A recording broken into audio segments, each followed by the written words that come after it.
Hi, hello, வணக்கங்க. இன்னைக்கு நம்ம வந்து பரோட்டா தான் செய்ய போறோம்.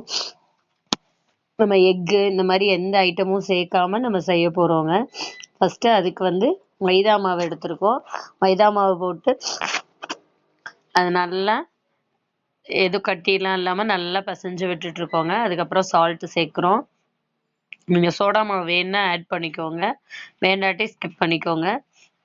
ஆனால் சோடா மாவு என்னமா வேற எந்த எக்கு எந்த இதுவும் சேர்க்காதனால நம்ம வந்து சோடா மாவு சேர்த்தாதான் கொஞ்சம் நல்லா புஷ்ஷுன்னு வரும், அந்த சாஃப்ட்னஸும் நல்லா கிடைக்கும்.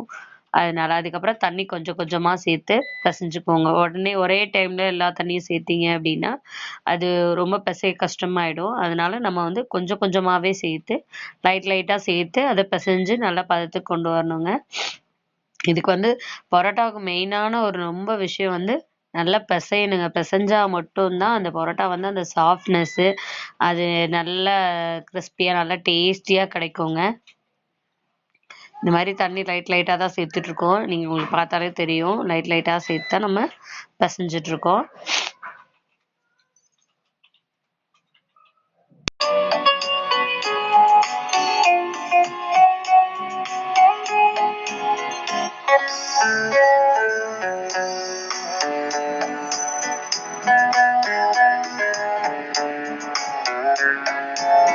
அப்புறம் நம்ம ஆயில் லைட்டாக சேர்த்துக்கிறோங்க. ஆயில் தான் இதில் வந்து மெயினான விஷயம், பரோட்டாவுக்கு ஆயில் தாங்க. ஆயில் தான் நம்ம சேர்த்து பிடிச்சிட்டே இருக்கணும். ஆயில் சேர்க்க சேர்க்க தான் அதோட இது நல்லா சாஃப்டாகும், அந்த மாவு பிசையவும் நல்லா வரும். இந்த மாதிரி பாருங்கள், நல்லா கையில் ஒட்டாத அளவுக்கு ஃபஸ்ட்டு நம்மக்கிட்ட இருந்து இதாகணுங்க. அப்போ தான் நல்லா பிசைஞ்சாதான் நல்லா வரும்.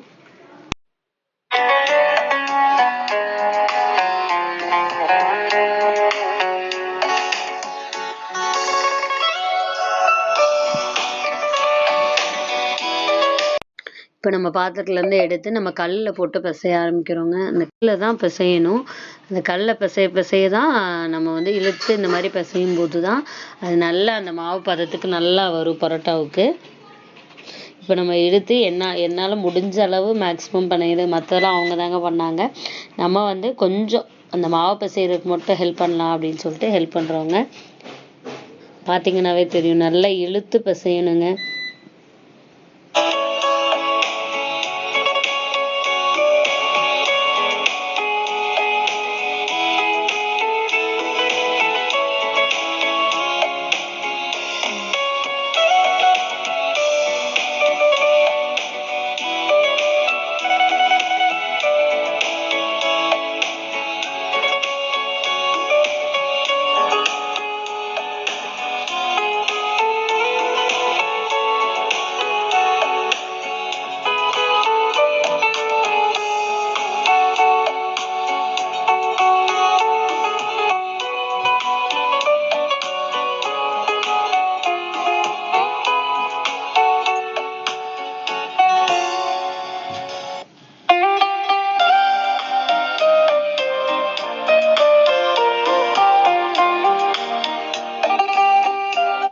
இதில் இழுத்து பிசைகிறது தாங்க இது.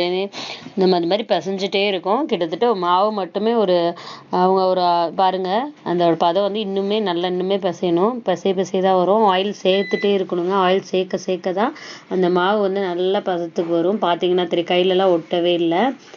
உங்களுக்கு இழுக்கையிலே அந்த இழுத்து வருங்க. அதுக்காக தான் மாவு வந்து இப்படி பிசைகிறது. பாருங்கள், இன்னுமே நம்ம என்ன பண்ணுறோம், கொஞ்சம் நேரம் வச்சு பிசைஞ்சிட்டே தாங்க இருக்கோம்.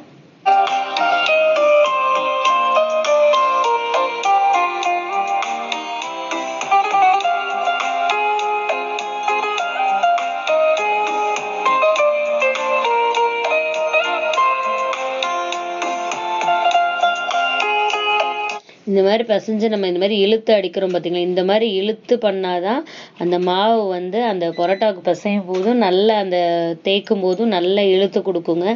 அதுக்காக தான் நம்ம அந்த மாதிரி பிசைகிறது. ஆயில் சேர்த்து நம்ம பிசைஞ்சிட்டே தாங்க இருக்கோம். ரொம்ப நேரம் ஆயில் சேர்த்துட்டு தான் இருக்கோம்.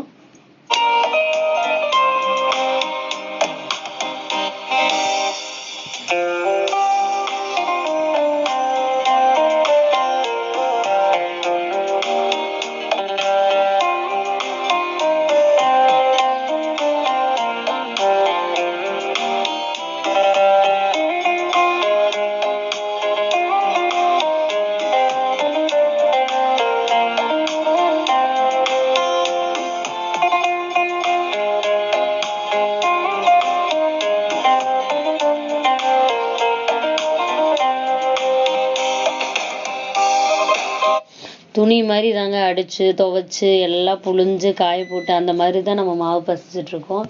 அந்த மாதிரி தான் ஆயிட்டுருக்கு. ஏன்னா அது நல்லா சாஃப்ட்னஸ் கிடைக்கிறதுக்காக வேறு வழி தெரிலங்க. நம்ம அந்தளவுக்கு தான் பிசைய வேண்டியிருக்கு. பாருங்கள் அந்த மாவோட பதம் தெரியுதா உங்களுக்கு? நல்லா அந்த சாஃப்ட்னஸ் இது வந்து ஊறணுங்க. இன்னுமே ஊறினா இன்னுமே புஷ்ஷுன்னு வரும். நம்ம எண்ணெயை தடவி கொஞ்சம் நேரம் ஊற வச்சிடலாங்க. ஒரு கிட்டத்தட்ட மாவு வந்து ஊறணுங்க. பரோட்டாவுக்கு ஒரு 4 மணி நேரம் 5 மணி நேரம். நம்ம வந்து 2 மணிக்கு செய்ய ஆரம்பித்தோம். நைட்டு தான் 8 மணிக்கு மேலே தான் இதை ப்ரிப்பேர் பண்ணுவோம். அதனால நம்ம அந்த அளவுக்கு தாங்க பிசைஞ்சிருக்கோம், ஊற வச்சுருக்கோம். பிசைஞ்சு ஊறுனதுக்கப்புறம் இந்த மாதிரி உருண்டையாக உருட்டி எடுத்து ஆயில் தடவி எடுத்து வச்சுருங்கங்க.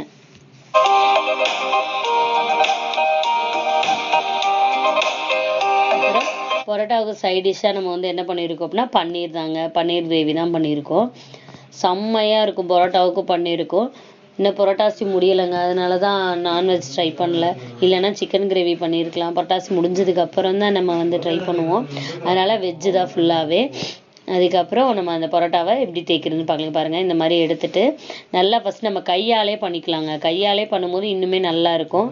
நம்ம வந்து இதெல்லாம் தேய்க்கணுன்ற அவசியமே இல்லை. இந்த மாதிரி நல்லா கையிலே பண்ணிட்டு இந்த மாதிரி நமக்கு தெரிஞ்ச அளவு உள்ளதாங்க இதுமாரி கோடு கோட்டாக போட்டு பரோட்டாவை ஸ்டார்ட் பண்ண வேண்டியதாங்க. அதுக்கப்புறம் இது நல்லா இந்த மாதிரி கோடு போட்டோம் இல்லைங்களா, அதுலேயும் எண்ணெய் அப்ளை பண்ணிக்கோங்க. கீழேயுமே எண்ணெய் அப்ளை பண்ணிக்கோங்க. எண்ணெய் அப்ளை பண்ணல ஃபஸ்ட் நாங்கள் கொஞ்சம் ஃபஸ்ட்டு பண்ணும்போது எண்ணெய் அப்ளை பண்ணாமல் விட்டாச்சு. இந்த மாதிரி உருட்டிட்டு அதை அப்படியே தேய்ச்சி எடுத்துட வேண்டியதாங்க.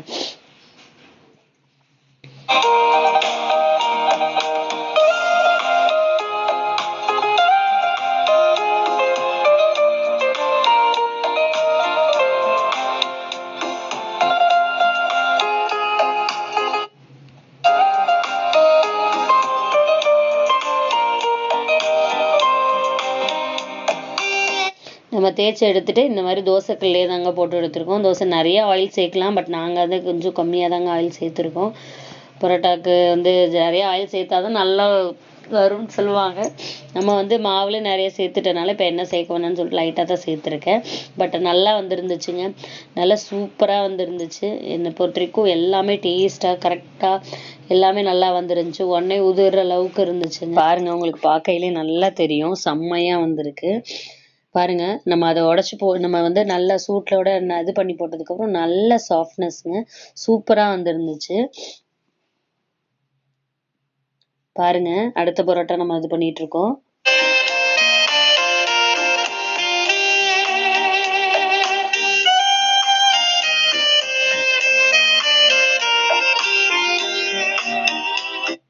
பரோட்டாவுக்கு பன்னீரும் பரோட்டாவுங்க செம்ம காம்பினேஷனுங்க. ரொம்ப பிடிச்சிருந்துச்சு. செம்ம லைக். நான் வந்து ரொம்ப லைக் பண்ணுவேன். வெஜிடேரியன் நமக்கு ரொம்ப ஃபேவரெட்டு.